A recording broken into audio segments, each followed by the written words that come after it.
los métodos de trabajo, aunque al final de cuentas cada quien podrá desarrollar en manera sistemática y ordenada un método en particular para poder ejercer esta función o esta actividad dentro de la empresa.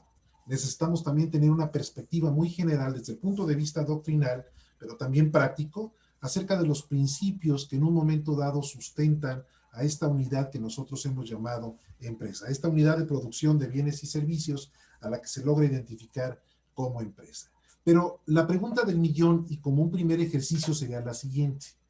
Cuando nosotros hablamos del sistema, o cuando nosotros nos referimos a la palabra sistemas, en realidad estamos haciendo alusión a una necesidad o el sistema es una consecuencia. Me explico.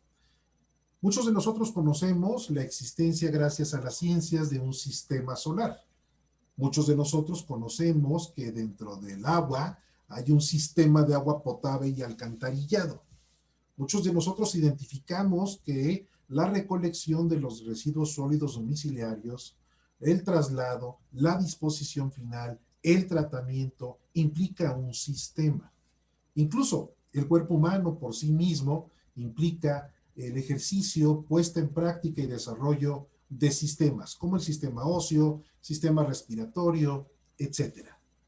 Nosotros incluso podríamos dimensionar o podríamos entender que la expresión sistema tiene bastante que ver con una idea generalizada acerca de los elementos que se conjugan. Claro, pues un sistema no podría prescindir o no podría existir si no tenemos necesariamente aquellos elementos a virtud de los cuales puede funcionar un todo. Y ese todo lo podemos reflejar, bien sea en una institución, bien sea en una empresa, bien sea en la familia. Pero los sistemas no pueden surgir, insisto, acaso como una necesidad o surgen tal vez como una consecuencia. El planteamiento que nos hace incluso algunos de los doctrinistas y teóricos de la organización plantea que el sistema en su conjunto como elementos relacionados pues no nacen de la espontaneidad, sino que estos necesariamente van enfocados, van dirigidos para atender de manera atingente una necesidad. Entonces, si es consecuencia o es necesidad, yo les preguntaría y por favor pido que participen. ¿Ven a los sistemas como una necesidad o una consecuencia? ¿O son unas y otras? ¿O bien pueden entenderse desde aspectos separados? Escucho con atención, por favor.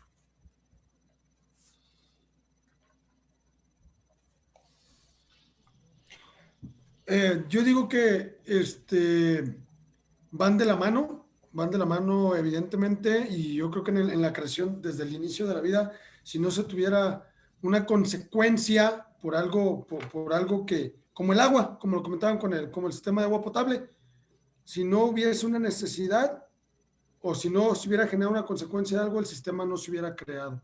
Ese es mi punto de vista, no sé. Correcto, Rafa, muchas gracias.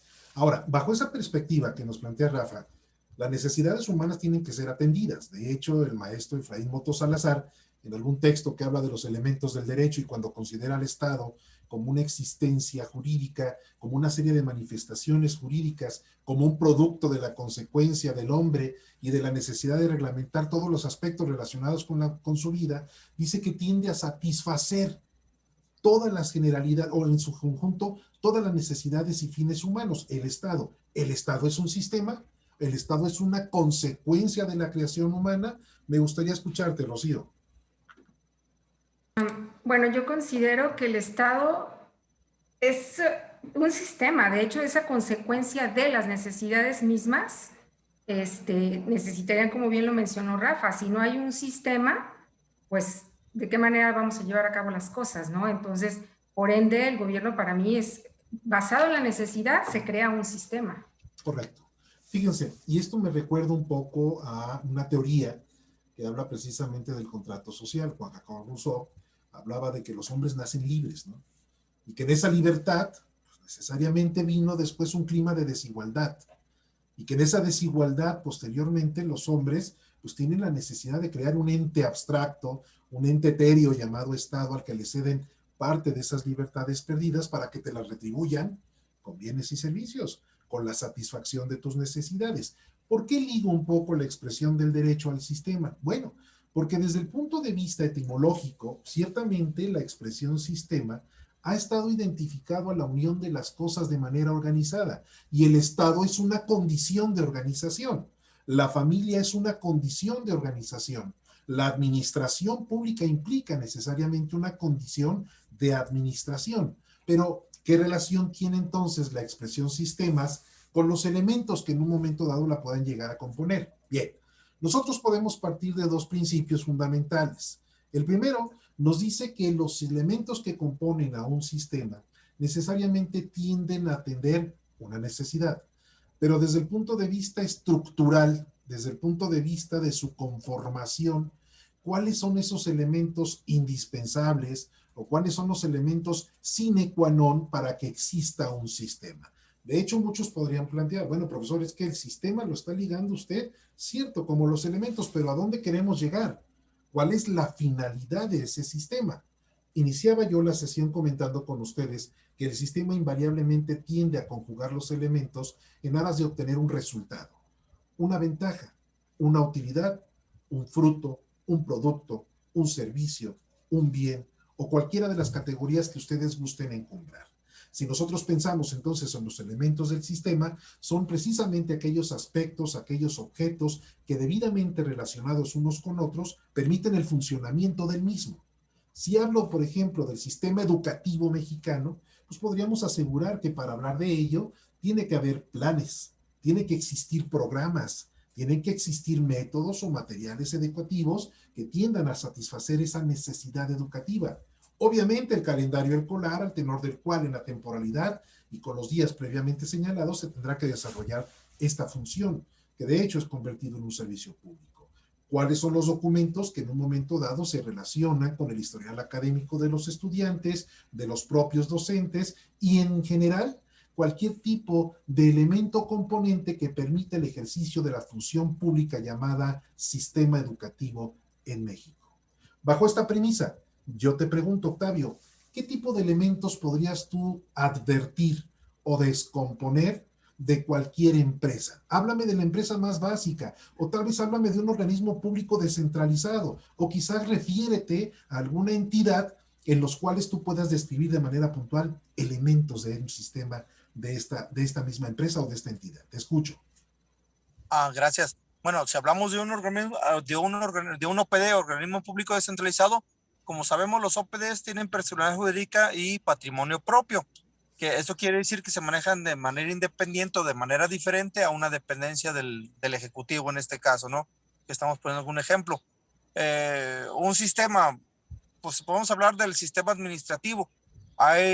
Existen desde los manuales de procedimientos, los flujogramas y sus descripciones de puestos. En todos ellos está descrito quién va a interactuar, cómo vamos a proceder, qué documentos tienen que circular, en qué tiempo se van a desarrollar y cuál se va a ser el resultado final.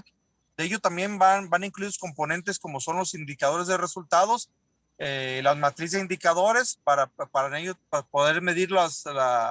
poder medir los propios resultados de estos proyectos en cuanto se refiere al presupuesto que se va a ejercer. Exacto, correcto, Octavio.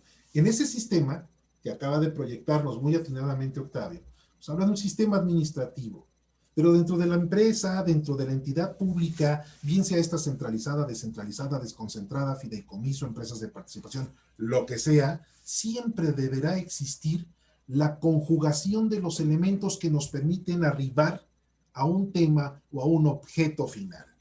¿Cuál será entonces la finalidad que se espera del desarrollo armonioso de los sistemas? ¿Tendríamos entonces que enfocarnos a la empresa pública o tendríamos que enfocarnos a la empresa privada? Al final del día, todos tienen un cometido, todos tienen una atribución, todos tienen una finalidad que desarrollar, pero no podrían hacerlo, como decía Rocío, si los elementos que en un momento dado se han planteado, pues no se conjugan de tal manera que me permitan arribar de manera ordenada, sistemática, higiénica, precisamente al desarrollo de cada uno de los cometidos y actividades que le corresponde a cada elemento personal desarrollar. Luego, la pregunta sería, ¿es la empresa un sistema? ¿O es la empresa una organización? ¿O es la empresa un ente administrativo? Y no digo administrativo como ente de derecho público, sino como un ente que administra. La pregunta del millón precisamente sería esta. Hay posturas que plantean que la empresa, desde el punto de vista de origen o en su forma ontológica, es precisamente una entidad de producción de bienes y servicios que desarrolla un sistema, pero la empresa per se no es un sistema. Otros dicen, discúlpame, la empresa ineludiblemente es un sistema en función de que para poder operar como unidad requiere precisamente la conjugación de estos elementos. Yo te pregunto, Morán, para ti, ¿la empresa es un sistema? Te escucho. Para mí sí es un sistema, porque está conformado de varios elementos, bien lo planteaba el compañero Octavio, o sea, dentro de la misma empresa hay varios departamentos, y a su vez incluso esos departamentos vienen a ser, como a veces decimos, como una receta de cocina, porque cada departamento tiene sus propias actividades y sus propias funciones para realizar ese bien, producto o servicio. Entonces, pues viene a ser el sistema del sistema, la empresa, desde mi punto de vista. Correcto, correcto. Gracias, Morán. Fíjense bien, muchachos. Hugo, ¿me ayudas por favor con la lectura de esta lámina? ¿Es la empresa un sistema? La teoría actual de la empresa se fundamenta en la gran aportación que la teoría de sistemas ha permitido en esta área del conocimiento científico, tanto para describir su composición compleja de la empresa, como para entender su comportamiento y facilitar sus procesos de control y adaptación al entorno. Bueno, 74 y 91. Correcto. Del autor Bueno, nosotros podríamos entender, y contextualizando, por supuesto, su percepción, como que si la empresa en realidad prescinde o requiere. Vamos, la empresa fundamentalmente aporta un producto, un servicio, y para poder llevar a cabo esa producción de ese bien o de ese servicio, pues requiere la liga conjugada de los elementos que le permiten desarrollar sus actividades. La teoría de los sistemas o teoría de sistemas precisamente identifica desde el punto de vista científico la composición de la empresa. ¿Por qué? Porque entre los elementos y factores, porque entre los objetos y maquinarias, porque entre las tendencias y facultades, es necesario desarrollar un comportamiento que facilite a la empresa la generación de sus propios procesos. No podemos hablar de que la empresa pueda existir sin desarrollar un método. No podemos hablar de que la empresa pueda existir sin generar precisamente una adaptación a su entorno.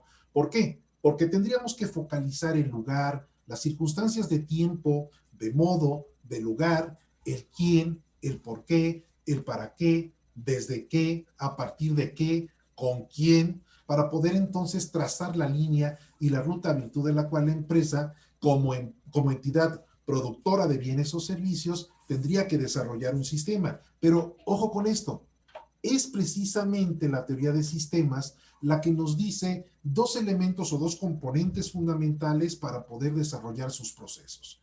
Desde el punto de vista de los inputs y los outputs, que finalmente son elementos que explican el proceso de transformación. Vamos, yo les voy a poner a continuación una lámina que nos permite describir el proceso de la teoría de los sistemas para poder aplicar en sus respectivos rubros, en sus respectivas áreas, si podemos encajar y encuadrar como una empresa productora de bienes o servicios apoyada en la teoría de sistemas o como una teoría específicamente antropocéntrica que considera al hombre, independientemente del sistema, como el productor de las ideas. Me explico. Hay una entrada a la que nosotros llamamos precisamente el proceso de los inputs. Dentro de esas entradas viene posteriormente la etapa del proceso de transformación. Este proceso de transformación también implica, en la opinión de doctrinistas, la existencia de procesos que van ligados hacia los objetivos o fines que se persiguen y finalmente una salida o un producto. No podríamos entender nosotros a una empresa sin inputs y outputs, porque de hacerlo así entonces solamente consideraríamos a la empresa como una mera entidad social y hasta ahí. Pero ¿qué produce? ¿Qué hace? ¿Qué ingresa? ¿Qué se procesa? ¿Qué se desarrolla? ¿Cómo lo aplicamos? ¿De qué manera lo representamos? ¿Cuáles son los índices o mecanismos que permiten determinar la eficiencia de los procesos de producción? Sería difícil. La pregunta entonces es para usted, mi querido y estimado... Ah, caray, se me perdió la página. Jesús Ábalos, en esta lámina que te presento, ¿puedes tú reflejarme desde tu actividad, desde el rubro a donde estás desempeñando tu profesión o tu actividad habitual? ¿Puedes tú reflejarme cuáles serían los datos, dinero, trabajo, tecnología, que tú aplicas como inputs para poder llegar a un proceso de transformación, y cuál sería tu producto? Repito, tenemos en la parte superior derecha, en la izquierda, perdón, en la columna izquierda, una serie de elementos: datos, dinero, trabajo, tecnología. Aplícame alguno de estos al rubro donde tú te desempeñas. ¿Cuál es el rubro? Bueno, ahorita hablando en anterior a esto, y ahorita llego a esto, maestro,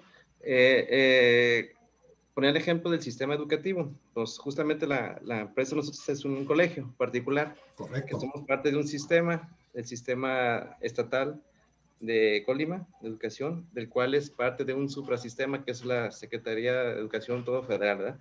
Entonces, ya entrando al tema con nosotros, la escuela sería un sistema, el cual también está dividido por departamentos, como decía Manuel y sus compañeros, que tienen subsistemas, perdón, que tienen sus funciones y sus tareas concretas.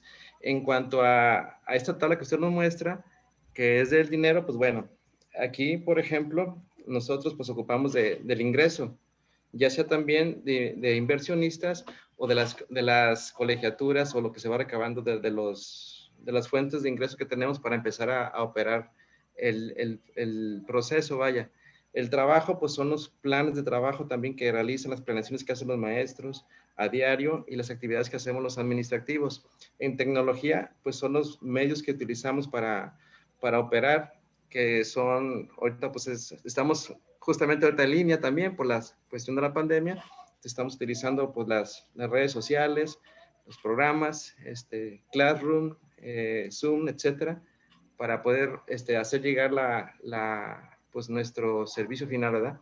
Correcto. Es poner equipos bien, bueno, y cuando damos el proceso de transformación, pues todo eso que estamos diciendo que da entrada, lo que le llama el input, pues se procesa allí y es cuando ahí entran en acción las planeaciones de los maestros y empiezan a operar sus clases a través de los sistemas que estamos utilizando y a través de las redes y demás. En la cuestión administrativa, pues es donde entramos en acción, en el trabajo de contabilidad, el trabajo de administración, en el trabajo de la operatividad, servicios generales también, mantenimientos y demás. Las salidas, que es lo que veo en este esquema, pues una es lo que está obteniendo, el servicio que está obteniendo el alumno. Los papás también, al recibir las clases, la formación de los niños, nosotros también, por ejemplo, estamos dando a los papás también, bueno, en cuanto a dinero, también se les da una factura en cuanto a lo económico que están recibiendo nosotros, pero al final, pues, lo que sería resultado sería una certificación de los estudios, que es lo que se le entrega como resultado final a los niños. Ok. ¿Verdad? Obviamente el control me brinqué el control, pues, pero el control, como decía Octavio, meter indicadores en las cuales para medir a los maestros hay unos cuestionarios que se hacen tanto para los papás hacia los maestros, pero también hay un control de los maestros hacia los alumnos, en los cuales pues son los indicadores en los cuales les van a ir evaluando durante el ciclo escolar. La regulación, o como le llaman también retroalimentación, pues es cuando en un control vemos que hay algo que está fallando, no sé, la puntualidad o algo, ahí es donde se debe de tomar en cuenta y ya después cuando volvemos nuevamente a iniciar el proceso, pues se toma en consideración para que ya ir corrigiendo esos detallitos, ¿verdad? Correcto, correcto. Bien, Jesús, muchas gracias por tu aportación. En realidad la pregunta al final sería esta: ¿y qué vendes? ¿Productos? ¿Servicios? ¿Dividendos? ¿Impuestos? Servicios. Servicios, exacto. Bien, fíjense, no hace más de 20 días estaba platicando con un empresario, precisamente arraigado en Guadalajara, y en la década de los 70 tuvo mucho auge el hombre. Omitimos nombres. Finalmente el sujeto me decía: Hermes, es que la gente en este momento, dentro de la cadena de producción de bienes y servicios, particularmente la restaurantera, tiene una visión equivocada acerca del concepto de venta. no es precisamente que te lleven a la mesa el refresco. No estás vendiendo el refresco. No es que te lleven las carnitas, el platillo, el postre, hasta tu mesa.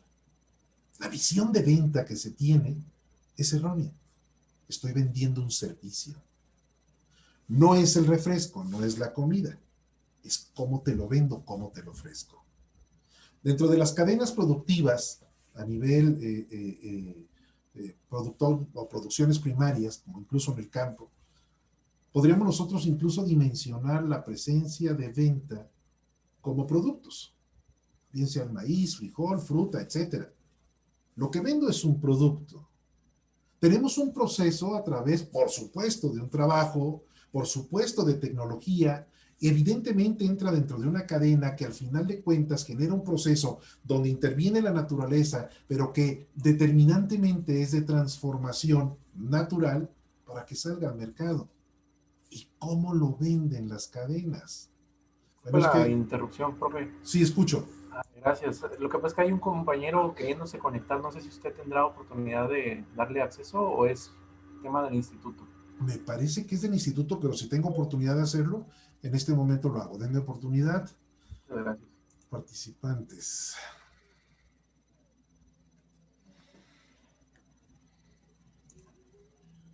Guíenme, muchachos, ¿cómo admito? ¿Soy yo el que lo debe de admitir?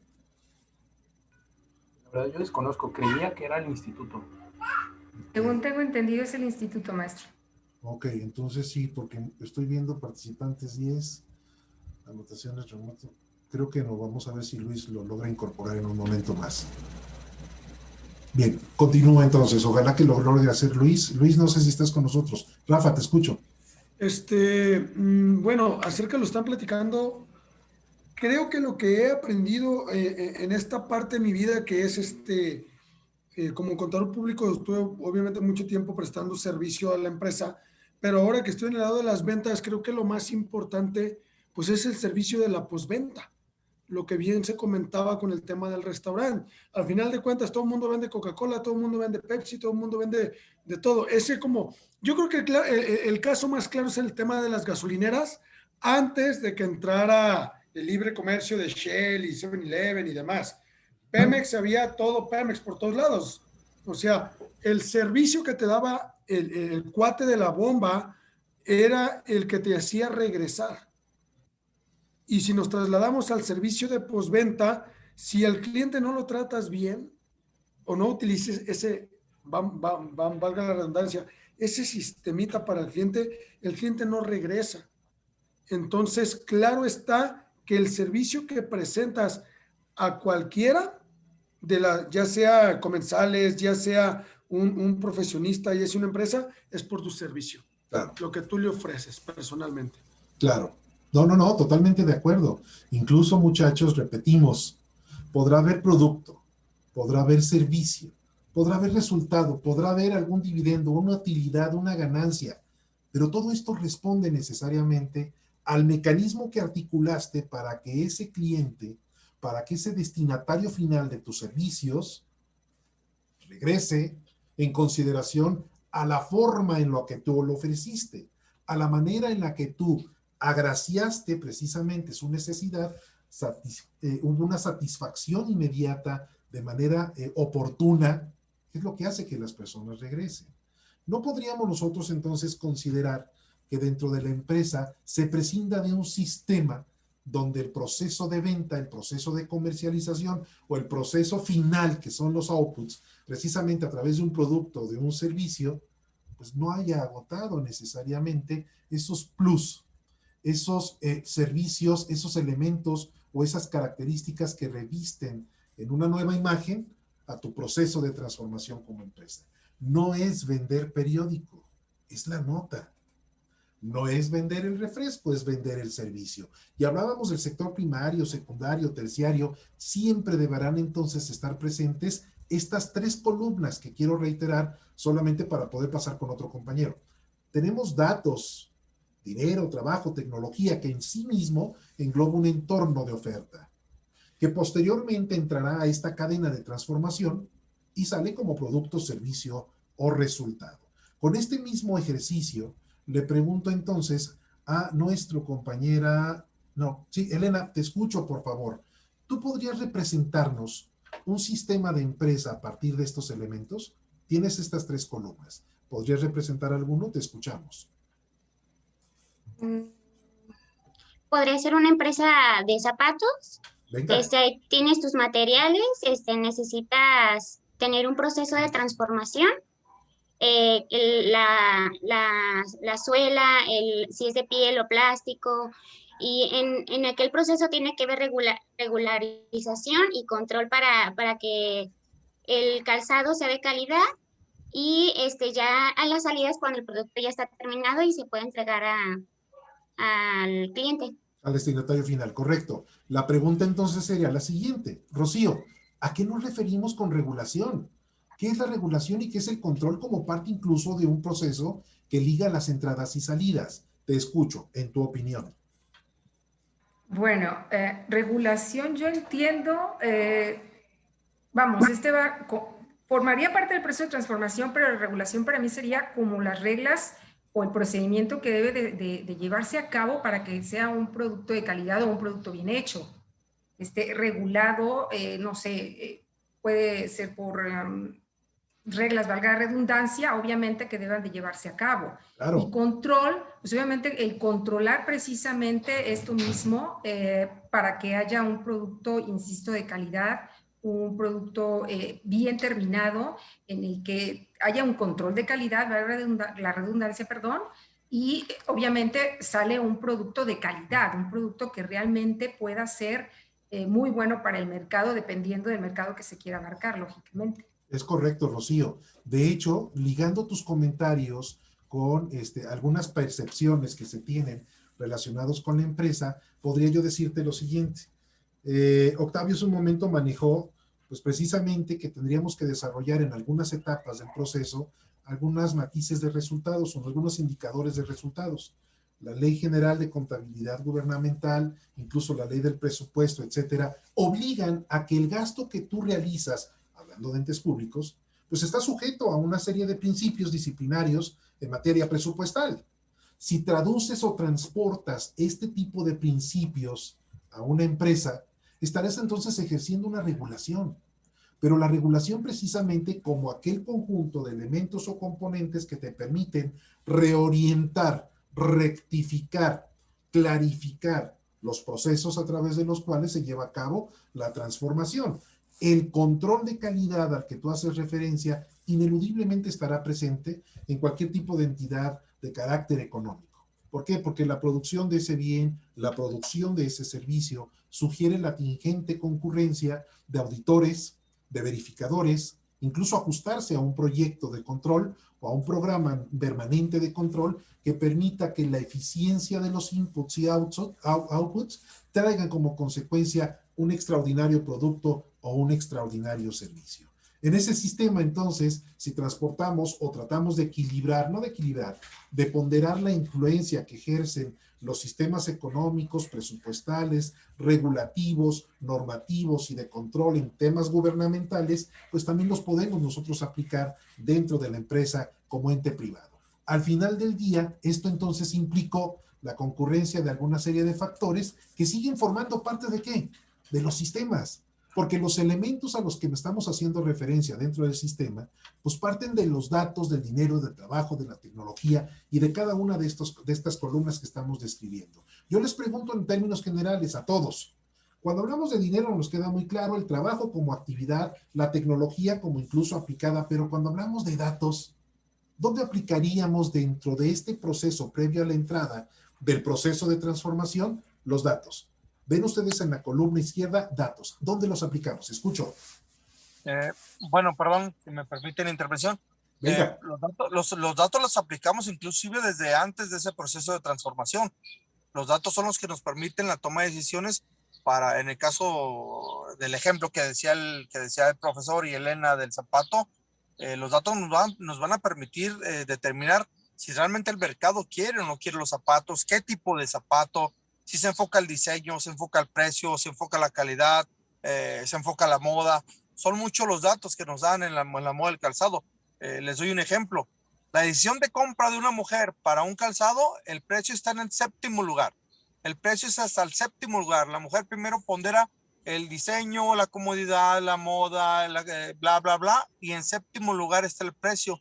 Por eso es que si de repente la competencia o los productores de zapatos están enfocados en dar un producto barato, pues están fuera del mercado, porque el mercado, los datos que nos da ese mercado no están enfocados en relación al precio.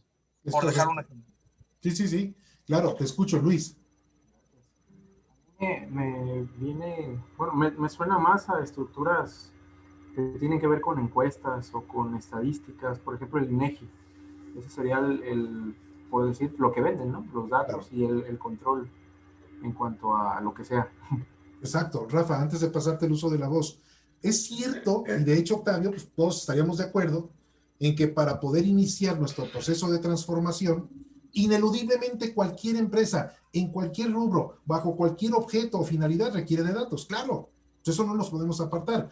La pregunta es, ¿cuándo los datos per se, los datos por sí, los datos de manera aislada, no tanto para la finalidad o no tanto ligado al zapato o al producto o al servicio, sino datos? ¿Cuándo los datos están precisamente en esta primera columna como un input al proceso de producción, al proceso de transformación? Rafa, te escucho. No, creo que está más mi comentario. Ya el compañero Luis Magaña trae la misma idea que yo.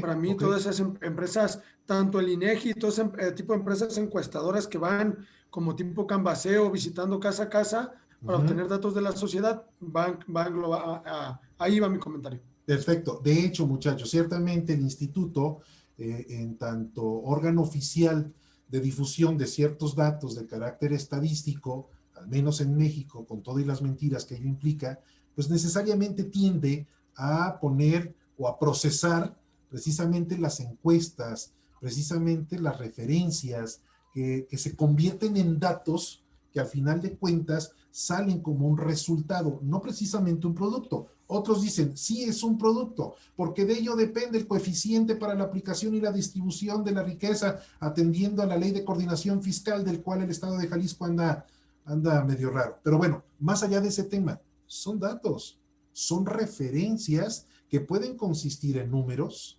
que pueden consistir incluso, muchachos, también en opinión generalizada, que no necesariamente se traduce en un número, pero que genera un producto final. Además del tema del INEGI, visto como la empresa, bueno, no como la empresa, como la entidad encargada del procesamiento de estos datos, ¿qué más? ¿Dónde más encontramos una empresa que maneje datos, que entre al proceso de transformación y me genere un no sé qué? Escucho. En Jalisco también está, bueno, antes era el CEIJAL, Sistema de Información Jalisco, y se unió con CONAPO y no sé si qué otra área, y hicieron el IEG, Instituto Estatal de Informática y no sé qué, Geografía de Jalisco. Jalisco. Estado de Jalisco, así es. En la cual pues vienen los datos económicos de Jalisco, el Producto Interno Bruto de Jalisco, las exportaciones, qué es lo que está requiriendo los países de Jalisco, dónde se está vendiendo. Entonces, yo diría pues que es una buena base para también nosotros acudir a ella. De hecho, tenemos que consultarla y las citas deben de ser formales, haciendo referencia a este tipo de dependencias. Es correcto. Además de estas estadísticas federales y estatales, o estas entidades federales y estatales, ¿cuándo más aplicamos los datos, muchachos? ¿Cuándo más? Se me ocurre también, ahorita se están comentando, creo que en el sector gubernamental, ¿verdad? Por el lado público, a mí se me ocurren empresas que son asesores de información para otras privadas, por ejemplo, los que hacen estudios de mercado, o empresas que están enfocadas a estudios socioeconómicos, ¿no? Para estructuras de recursos humanos, por ejemplo. Exacto. No intervenimos con dinero, no intervenimos precisamente con trabajo, aunque necesariamente la actividad laboral estará presente en todo proceso, pero el dato per se es el que obtienes y generas y vendes. De hecho, la información es ¿qué? Es poder. Entonces, la información procesada y debidamente articulada puede generarte un producto, puede generarte un servicio, puede darte un resultado. Rafa, te ibas a opinar, te escucho. Sí, con todos estos datos que los compañeros están aportando, se me ocurre todo lo que tiene que ver incluso con las redes sociales, con el Facebook. Obvio. Simplemente tengo cuates que tienen del sector restaurantero, contratan ese tipo de servicio de datos para que su publicidad vaya enfocada a un cierto sector, edades, gustos de comida, etcétera. Entonces, ese tipo de entes o de empresas se dedican a jalar datos para que esa información vaya exclusivamente a un sector. Y que si te das cuenta lo ligas con el aspecto tecnológico, ¿no? Y que Por al supuesto. final de días da ese producto, es correcto.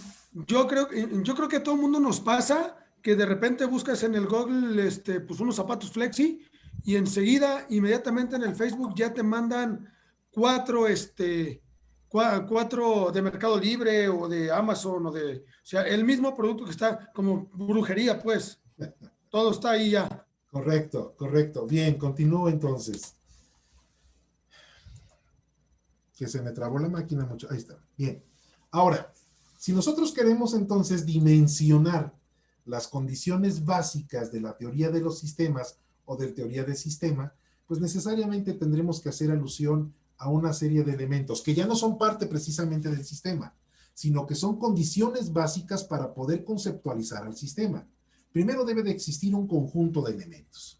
Los elementos que se pueden trabar o que se pueden proyectar o que se pueden ejercer dentro del proceso de transformación es parte del sistema. Ciertamente hablaban hace un momento de los zapatos. Bueno, todos los componentes que van en función del elemento material o en función de las herramientas o los insumos o en función del elemento personal o de la línea de producción o del proceso de comercialización o de la venta misma, pues son esos elementos. Hay una liga articulada entre ellos. Debe de existir una estructura del sistema. Y hace un momento estábamos tomando también como referencia el sistema educativo. ¿Cómo podemos encontrar o dónde encontramos la estructura del sistema? Si bien es cierto que nosotros podemos advertir que los entes públicos tienen una estructura y que de acuerdo con la Constitución la administración pública puede ser centralizada, descentralizada, etcétera, bueno, ¿dónde encontramos la estructura del sistema educativo? Yo dije los elementos y los proyectamos. Los elementos del sistema educativo, el plan de estudios, la programación, el calendario, etcétera. ¿Y cuál es la estructura del sistema educativo nacional? Escucho, los que están involucrados en el sector educación. En México, ¿cuál es la estructura del sistema? Bueno, desde mi punto de vista que me dedico a la parte financiera, hay toda una estructura programática presupuestal. Ese es un rubro, sí, Octavio, es un rubro. Es un rubro programático, planeación, programación, presupuestación.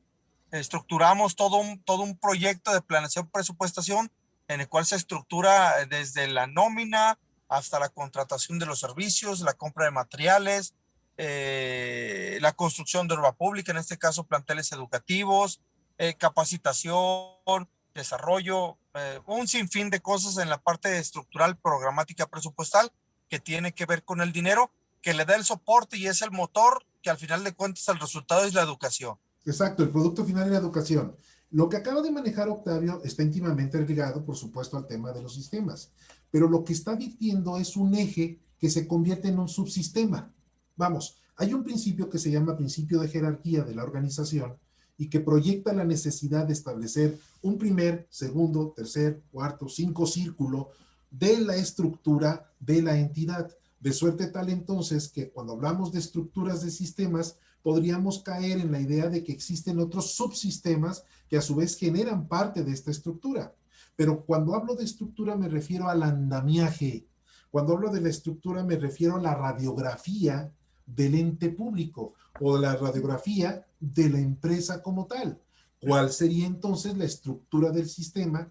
Dejando y reconociendo, por supuesto, el rubro de presupuestación. ¿Cuál sería, señores? En el caso de educación, nos podemos ir pues a la base, ¿no? Al Plan Nacional de Desarrollo, que uno de sus pilares básicos, el tercero, si mal no recuerdo, es educación de calidad. Educación de calidad para todos los mexicanos. Ahí es donde inicia toda la estructura educativa, tanto la funcional como la programática, la sistemática, la parte docente, los planes de estudios. Desde ahí nace toda una estructura. La verdad es bastante amplia y complicada, no la conozco todo, pero desde el Plan Nacional de Desarrollo, que es la educación de calidad para todos. Ok, ese comentario también es oportuno señalarlo y hacer las siguientes precisiones, Octavio. el Plan Nacional de Desarrollo, así como los planes estatales, y ahora con las reformas de que se aventó la 61 legislatura del Congreso del Estado, que habla de los planes municipales de gobernanza y desarrollo, incluso hasta el estatal ya la modificaron. Bueno, ciertamente es una carta de navegación donde el Ejecutivo tiende a proyectar cuál será el ejercicio de gobierno y las finalidades últimas en cada uno de los ejes o columnas que traza su Plan Nacional de Desarrollo. Pero ese Plan Nacional de Desarrollo descansa necesariamente otra vez en una estructura. ¿Es el sistema educativo nacional? Exacto, pero ¿cuál es? ¿Cómo se compone? ¿Cómo se conforma? Eso es a lo que quiero llegar. Las instituciones, están el gobierno, la sociedad. Así, ¿cuál es la estructura? Tu secretaría y la concurrencia precisamente de los elementos públicos y privados que convergen para poder llevar a cabo las miras que proyectó el Plan Nacional de Desarrollo, el Plan Estatal en su caso y la concurrencia municipal. Yo les pregunto. Sí, alguien iba a hablar. La concurrencia de todo el ecosistema que manejas, profe. Correcto. ¿Sí? Toda la parte docente, la parte administrativa, los alumnos, los padres de familia o tutores, el propio gobierno, las entidades municipales, y todos confluyen en este ecosistema de la infraestructura. Exactamente, y era solo por referir al sistema educativo. Perdón, alguien estaba hablando. El plan de desarrollo que decía Octavio es hacia dónde se quiere llegar. O sea, es como una de las metas que el sistema educativo nacional pretende llegar tanto a nivel nacional, estatal y municipal. Es correcto, es la finalidad, no tanto la estructura. Ahora, en el punto 3, Rocío, te pregunto, ¿cuál es un plan común? ¿Tú tienes planes comunes con alguien? ¿Tienes planes comunes en tu empresa? ¿A qué se refieren los planes comunes como condiciones de un sistema? Te escucho, en tu opinión. Bueno, aquí lo que usted nos está plasmando en la diapositiva es un plan común, conjunto de objetivos. Tomando en cuenta esto, a nivel empresa, pues obviamente un objetivo es tener más clientes, dar un servicio a un mayor número de clientes. Dentro de este servicio, obviamente, manejar diversos servicios, como puede ser a lo mejor el llevar la contabilidad o el llevar la facturación o los pagos a proveedores, a determinados clientes, obviamente. Desde mi punto de vista, este sería un conjunto de objetivos y, por lo tanto, un plan común. Lógicamente, todo esto va dirigido a obtener mayores ingresos como empresa.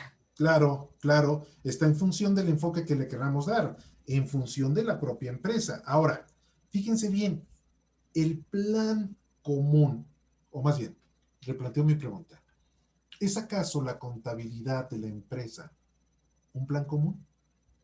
¿Es acaso captar más clientes un plan común?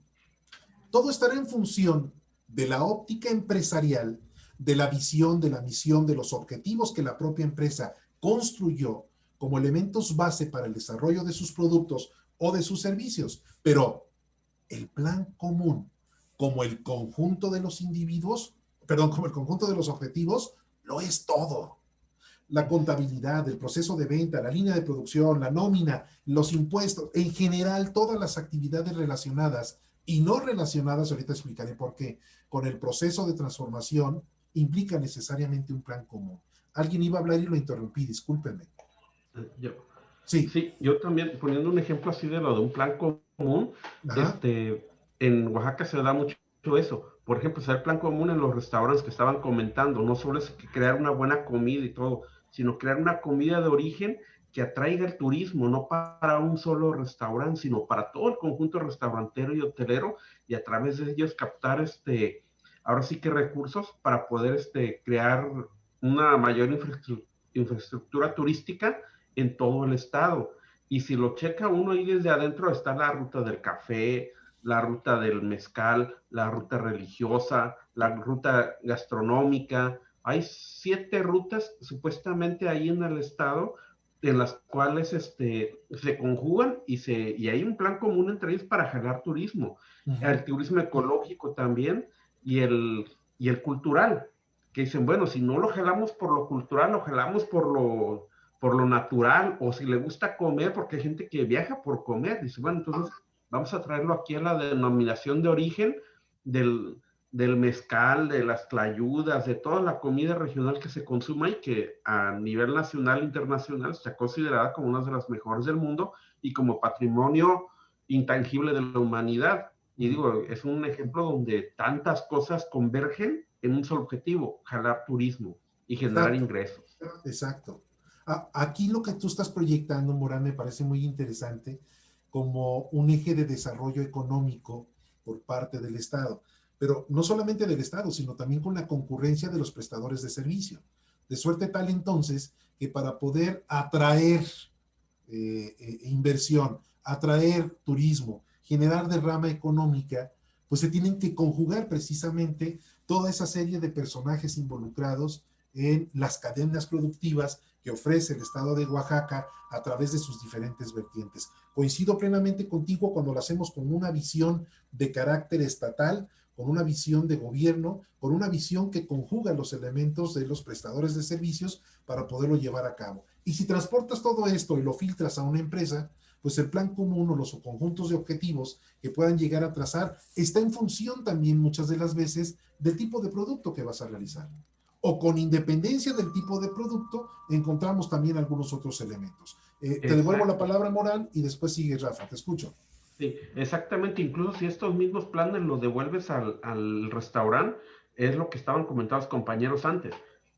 No es la misma Coca-Cola que te van a vender, pero el servicio que te están dando, el sabor de la comida, la comodidad de no levantar la mesa o que te sirvan la comida calientita o en su punto, es todo un plan, todo un conjunto que te ayuda a que tu restaurante venda, porque no tiene, la gente ya no volvería, aunque la comida sepa buena, si la mesera o el mesero no te atienden bien.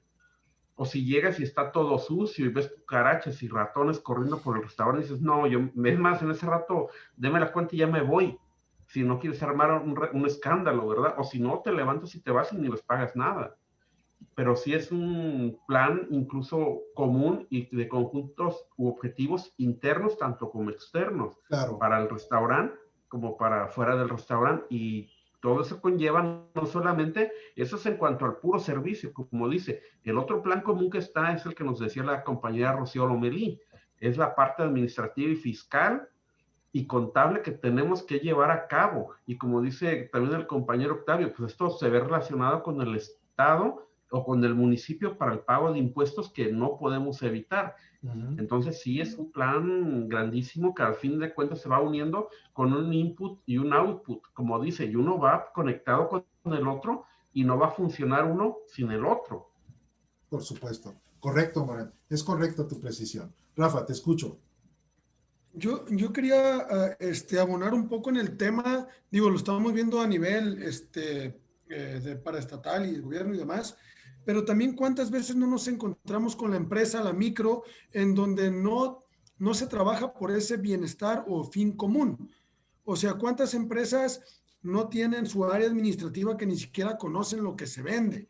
¿Cuántas empresas no truenan a los vendedores porque ahí va el vendedor tratando de conseguir clientes, crédito contado, y luego llegas al área de crédito y cobranza y te ponen miles de trabas para no poder generar ese cliente? O sea, cuando no tenemos una visión y misión dentro de una empresa pequeño, micro o empresa grande, no se le batalla tanto. O sea, cualquier empresa sin una finalidad común no jala. No jala, digo, yo en la empresa en la que estoy, y lo he comentado varias veces con mis compañeros, parece que cada quien jala por su lado y pues a tiros y tirones el departamento de ventas es el patito feo, cuando en todas las empresas pues ventas es el que debe de generar, ¿no? O sea, ventas es la parte donde llega la lana para poder pagar a los demás. Entonces se vuelve muy estresante cuando esa comunidad no jala para el mismo lado, ¿no? Entonces, exacto, si lo trasladamos a una empresa, a un segmento diferente de gobierno, también se le batalla un montón. Totalmente de acuerdo. Debemos entender, de hecho hay por ahí un artículo que habla del espíritu de las empresas. En esa parte romántica de la empresa, pues por supuesto que debe de haber una ineludible relación, una ineludible importancia, una inevitable consecuencia de su sola conformación. Vamos, crear una empresa no es simplemente por un capricho, no es una consecuencia de una deliberación que tuvo su origen en una experiencia onírica. Aunque muchas sí, fíjense, había un restaurante allá en Puerto Vallarta que se llamaba el Cheche, cerca de Boca de Tomatlán, y el señor dueño de ese restaurante, todo lo que soñaba era lo mismo que construía. Que soñó que había una cascada aquí en este lado y teníamos comenzar, lo soñaba y ponía a sus arquitectos y a trabajarlos. Pero la finalidad de este hombre no era precisamente traducir sus experiencias oníricas al plano de la materialización, sino volvemos a lo mismo, a vender un servicio. No era venderte el cheche, la bebida tradicional, sino era cómo te la vendía, pero además cómo envolvía a todos sus elementos personales, porque han de saber que para poder construir esa empresa contagiaba al arquitecto, contagiaba al albañil de la misión, de la visión que él tenía respecto de esa cascada. Y lo mismo lo hacía con su chef, y lo mismo lo hacía con sus meseros, y traducía y transportaba ese interés o esa necesidad de transmitir su percepción hacia el resto de los integrantes de la empresa. Entonces, no me vengan con que el cuate que sale a cobranza es el menos importante, porque al final de día es precisamente el que te aporta. Ni me salgas con que el gerente es el prepotente, porque entonces tus elementos conjuntivos empiezan a fracturarse. Ciertamente debemos hablar necesariamente de una liga permanente que permita la producción, que permita la transformación y que permita el éxito de la empresa. Me regreso un poquito nada más a el punto número 4, el cual omito y seré muy breve. Dice, unas funciones características. A ver, la empresa tiene funciones características, pero están en función del proceso de transformación. No me voy a meter a la línea de producción del zapato, ni me voy a meter a la línea de producción de un servicio en particular. No, lo que quiero hacer alusión es que las características que en un momento dado reviste la empresa en función de sus actividades están ligadas también con el objetivo mismo. La pregunta sería para usted, mi compañero Carlos Campos, bienvenido, por cierto, gracias por estar aquí. Tú sabes que una empresa, en tanto unidad productora de bienes o servicios, debe desarrollar una serie de actividades para poder llevar a cabo la venta o comercialización de su producto o servicio. Y todo esto lo hacemos con aras de obtener lucro, utilidad, billete, marmaja, pachocha, como le quieras llamar.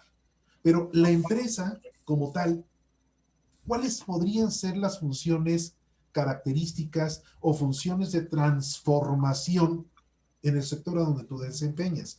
Estamos preguntándole a todos en función de las actividades que realizan. Unos están en la educación, otros están en el gobierno, otros tienen en la iniciativa privada, no sé. Tú, Carlos, ¿dónde te desarrollas y cómo podrías ejemplificar una función de transformación en tu empresa? Escucho. Yo trabajo en la parte legal de una empresa de transporte de pasajeros. Correcto. Sobre todo en el área de asuntos penales. Una función característica o función de transformación en la misma. Pues bueno, como bien decía usted, cada una de las partes tienen una función que la caracterizan para llegar a un fin común. En la mía, en lo personal, la función de transformación yo creo que vendría más sobre la actualización y dejar de lado la analogía de... dejar de lado todas las funciones que se hacían en escrito a base de copias y empezar a utilizar una digitalización para que el Consejo de Administración tenga acceso a nuestros asuntos y de esa manera no necesiten estarnos cuestionando día a día cómo va el procedimiento de nuestros asuntos como tal, sino que ellos tengan acceso mediante un sistema. Puede ser una transformación que podemos hacer y así el Consejo de Administración tendría más transparencia sobre el trabajo que estamos desempeñando. No sé si cumplí con la pregunta. Es correcto. De hecho, acabas de hacer alusión a un subsistema, Carlos, porque tú no eres, vamos, la empresa donde está no se dedica a la venta de servicios de carácter legal, sino que eres parte de un subsistema dentro de la empresa misma que permite precisamente a través de este proceso de digitalización al que estás haciendo alusión, abonar a una función característica de la empresa. Coincido contigo en ese sentido. Gracias, Carlos. Hugo, te escucho. En el lugar donde tú te desempeñas, ¿cuáles podrían ser las referencias que nos das del punto 5? El punto 5, como condición básica de este concepto de sistema, refiere a la existencia de un conjunto de estados, de condiciones, de situaciones que pueden resultar observables dentro del sistema. ¿Cuáles podrías aplicar en tu espacio? Bien, se me ocurre primero la parte de la asociación civil con los beneficiarios. Dentro de esta parte observable, pues llevamos una métrica en la cual vamos viendo tanto productividad del beneficiario como también la incidencia, cuántos y qué tipos de beneficiarios tenemos, y vamos observando cuál es la tendencia. Cuando iniciamos la propuesta queríamos solamente ayudar a enfermos crónicos. Cuando empezamos a operar nos dimos cuenta que eran los que menos querían trabajar en el proyecto. Eran los más emocionados, pero los que menos querían el proyecto. Pero les fue muy atractivo a los adultos mayores y a los líderes de familia, tanto hombres como mujeres. Entonces nos dimos cuenta que de las 3 poblaciones que atendemos, los que más quieren trabajar es el sector de adultos mayores. Y entonces tenemos ya programas más específicos y más amplios para este sector de adultos mayores, donde los estamos ya incluyendo en otras áreas, y se crearon nuevas estrategias y nuevos programas para incluirlos ahí. Entonces, la parte, creo que de situaciones observables sería esta parte de, dentro de la operatividad, nos dimos cuenta cuál es la necesidad primaria de acuerdo al objetivo que tenemos como asociación civil. Perfecto. Octavio, voy contigo, prepárate con las MIR. Háblanos acerca de las MIR como un conjunto de estados o condiciones del sistema, y regreso contigo, Hugo. ¿Por qué crees tú que el enfermo crónico era, o más bien, a ver si te entendí, era que sí se entusiasmaba, pero no era, ¿cómo lo reflejaste? Como que, pues es que sí es un beneficiario, pero no entiendo cómo es que mejor decidieron trabajar con adultos mayores que con la persona enferma directamente. ¿Cómo es eso? Explícame, y es curiosidad. Bien, el sistema es un sistema donde ellos generan recurso económico durante el tratamiento. Y está precisamente ayudando a enfermos crónicos. Correcto. Pero creo que la situación complicada fue cuando, ante la alza en asociaciones civiles aquí en el estado de Jalisco, se volvieron paternalistas. Entonces a los enfermos crónicos les conviene estar enfermos, porque en una asociación les dan medicamento, en otra le dan despensa, en otra le dan algún incentivo para el viaje, y no quieren ser productivos durante el proceso de enfermedad. Situación que como psicólogo lo veíamos muy factible para que les ayudara a poder sobrellevar la enfermedad. Dentro de este parámetro encontramos que los adultos mayores, pues precisamente toda una vida trabajando, los descansan ya por jubilación o por pensión, y entonces tienen esa necesidad de seguir siendo productivos y no sentirse dependientes. Exacto. Lo mismo pasa con las madres solteras o los padres solteros, que pues tienen la obligación ya de mantener a los niños o a las niñas que tienen ahí, y pues les toca enfrentar. Entonces creo que eso fue el factor determinante para que los otros sí se emocionaban de que, qué bien, voy a ser productivo durante mi enfermedad, pero pues de todos modos acá me dan dinero y acá me dan medicamentos, entonces creo que no necesito propiamente, no tengo la necesidad primaria de generar recurso económico, porque lo puedo cubrir. Correcto, entiendo, ya, era mera curiosidad. Sí. Es un fenómeno recurrente, no solamente en temas de asociaciones civiles, sino cuando se vicia la finalidad o el objetivo noble y luego se genera una codependencia. Esto es enfermedad también generalizada y se da en muchos niveles de gobierno también. Octavio, me refiero a ti por el tema de tu trabajo, y tú conoces lo que son las MIR, una matriz de indicadores de resultados, y precisamente relacionado con el conjunto de estados o situaciones observables del sistema. ¿Cómo podrías ejemplificar o cómo podrías platicarnos acerca de estos datos que son condición básica del sistema en tanto elementos observables referidas a la MIR? Te escuchamos. Gracias. Bueno, la MIR, la matriz de indicadores para resultados. Cuando en el gobierno establecemos una matriz de indicadores para resultados, ahí vienen varios elementos con varias, vamos a decirle, con varias vertientes. Primero, la matriz de indicadores va alineada le llamamos presupuesto por resultados o por proyectos. Si yo voy a establecer un proyecto, en este caso que habló el compañero, un proyecto que va a una asociación civil a atender a un grupo vulnerable, esa matriz de indicadores debe tener todos los elementos y todos los datos necesarios que me diga el por qué, para qué, qué hacemos, para qué lo hacemos, para quién lo hacemos y por qué lo hacemos. Asimismo, les agregamos el dinero. Cabe señalar que la MIR está basada en lo que le llamamos una metodología. La metodología en este caso de Jalisco se le llama la metodología del marco lógico.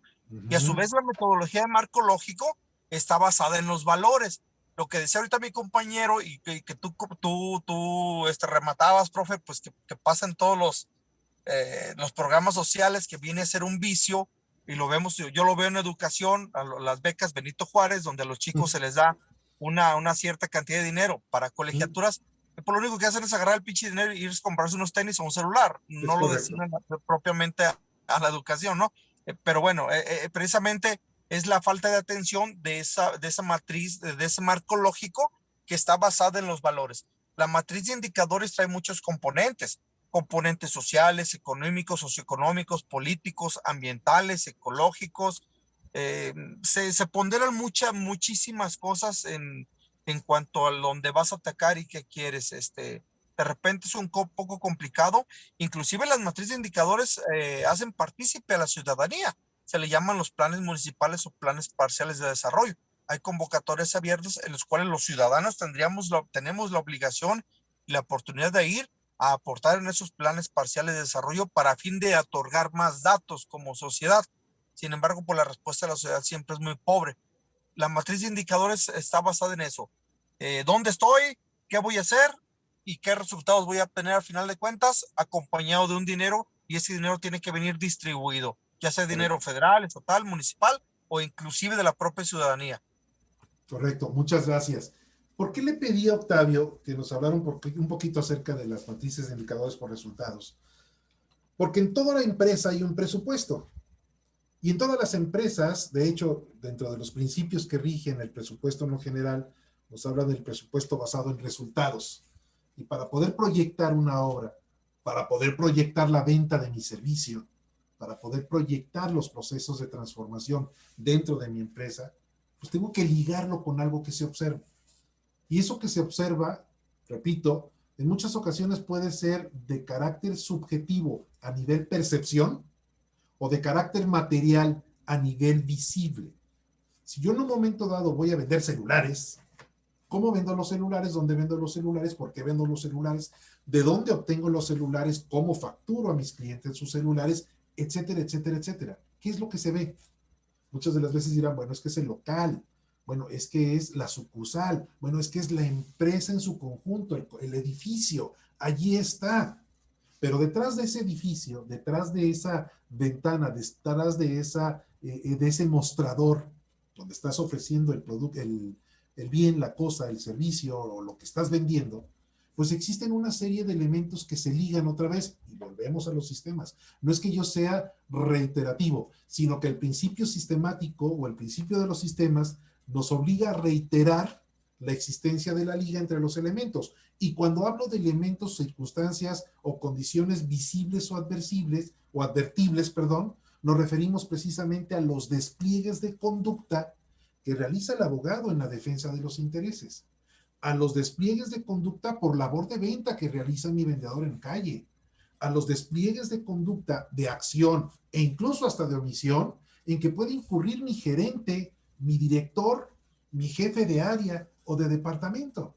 Y esto trae como consecuencia una inevitable, escúchenlo bien, una inevitable manifestación material del ejercicio de los sistemas. ¿Qué vendes, cómo lo vendes y cómo lo representas? ¿Qué transformas, cómo lo transformas y a dónde quieres llegar? Son principios materiales. Y por último y por hoy me despido, muchachos, el principio de jerarquía. Hablamos nosotros de que dentro de una empresa o una entidad existe un primer, segundo, tercero, cuarto, quinto, sexto círculo, a partir del cual en el primero es el sistema y los subsecuentes círculos son subsistemas. Por tanto, ¿cuáles son las características del principio jerárquico dentro de la empresa? 1, es una estructura. 2, se justifica la existencia del principio jerárquico porque esto permite la existencia de subsistemas.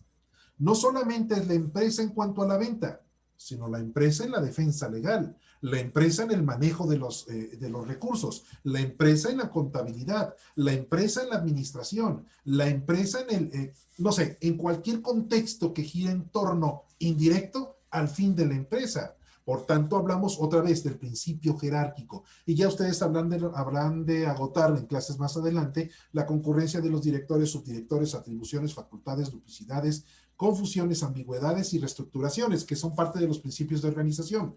Y 3, dentro del principio jerárquico, juega un papel fundamental la existencia de este, porque permite el proceso de transformación.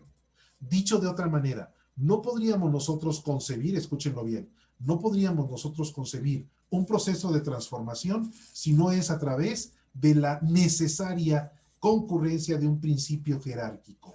¿Cómo se aplica el principio jerárquico en el proceso de transformación? La dirección la da el director, la atención la da el segundo, la atención la proporciona y el desarrollo lo generan los elementos personales dentro de este sistema mayor. Véanlo de esta manera, hay una estructura organizacional en la empresa. Tenemos necesariamente a las autoridades directivas o a los entes directivos, pero también tenemos a los que le llaman de pelotilla, o a los que le llaman de flotilla, o a los que le llaman, puede ser más despectivo y prefiero mejor omitir el dato, pero todos los demás que jugamos parte de este subsistema, atendiendo a nuestras atribuciones y capacidades, somos parte del proceso de transformación. No basta la concurrencia de un gerente para que haya un zapato, sino que el gerente dentro de la empresa tendrá que desarrollar y articular acciones con sus diferentes áreas o departamentos para la producción del trabajo. Aquí aplicamos el principio de jerarquía. Y finalmente, está orientado al logro de ese plan común. Y ese plan común lo pueden ustedes ver como el fin último, la utilidad o el beneficio que se busca con la producción de ese bien o de ese servicio. Y se reduce a una palabra, el objetivo del sistema. Bien, muchachos, yo dejo esta sesión aquí por 2 razones. Uno, el tiempo, tengo otra clase que tengo que preparar ahorita en 5 minutos, más bien, que tengo que desarrollar en 5 minutos, me están esperando ya en el otro salón, pero de entrada, sí quisiera pedirles un favor enorme, enorme a todos, a cada uno de ustedes. Seguramente su docente en las subsecuentes materias, en las subsecuentes módulos o clases o sesiones relacionadas con esta materia en particular, habrá de abundar con mayor profundidad y bajo una perspectiva diferente. Voy a compartirle a Luis estas láminas para que ustedes las posean, las tengan. De hecho, nos faltaron todavía algunas más, creo que sí, hasta la 18, que era esta primera sesión, y me reitero a sus órdenes. Repito, mi función esencial, ya que nos estamos presentando todos, yo también trabajo dentro del sector gubernamental, tengo también mi despacho y por supuesto soy docente universitario, pero esto no resta mérito para compartir con ustedes posibles experiencias y en lo que yo pueda hacer de utilidad. Por conducto de Luis, por supuesto, estaría a sus completas órdenes. Que pasen todos ustedes una extraordinaria noche. Si no hay dudas o comentarios adicionales, pues voy a cerrar y voy a concluir esta transmisión. De entrada, muchas gracias por todo, muchachos. Muchas gracias, ¿no? Muchas gracias, maestro. Gracias, profesor. Un gusto. Muchas gracias. Gracias, hasta pronto. Nos vemos. Saludos a todos. Hasta luego. Cuídense, muchachos. Igualmente. Igual. Gracias, igual, buena noche. Bye. Ganó el Atlas por fin. Bien. Aquí me estaba chutando la clase y viendo el partido por el otro lado, así es de que... ¿A San Luis o a quién? Al San Luis y metió 4 goles, nos alunaron 1, así es que yo creo que ya se acabaron los goles del torneo. Ey. No volvemos a ganar. Hasta luego, descansen. Hasta luego. Luego.